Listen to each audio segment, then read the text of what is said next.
அன்பு தெய்வமே ஆறுமுகமானவனே சுப்பிரமணியனே சோகம் அகற்றிடுவாய். ஞான ஸ்கந்தரே ஞானம் அருள்வாய். நீ ஞான தண்டவாணியே என்னை ஞான பண்டிதனாக்கிடுவாய். அகந்தையெல்லாம் அழித்து அன்பினை ஊட்டிடுவாய். அன்புமயமாக்கி ஆட்கொள்ளுவையப்பா. அன்பையின் உள்ளத்தில் அசைவின்றி நிறுத்திவிடு. அன்பையே கண்ணாக ஆக்கி காத்திடுவாய்.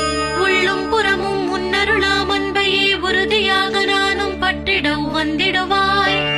எல்லை இல்லாத அன்பே இறைவெளி என்றாய். நீ அங்கெங்கெனாதபடி எங்கும் அன்பென்றாய். அன்பே சிவமும் அன்பே சக்தியும் அன்பே ஹரியும் அன்பே பிரம்மனும். அன்பே தேவரும் அன்பே மனிதரும் அன்பே நீயும் அன்பே நானும். அன்பே சத்தியம் அன்பே நித்தியம் அன்பே சாந்தம் அன்பே ஆனந்தம். அன்பே மௌனம் அன்பே மோட்சம் அன்பே பிரம்மமும் அன்பே அனைத்தும் என்றாய். அன்பில்லாத இடம் அங்குமிங்கும் இல்லை என்றாய். எங்கும் நிறைந்த அன்பே என் குருநாதா.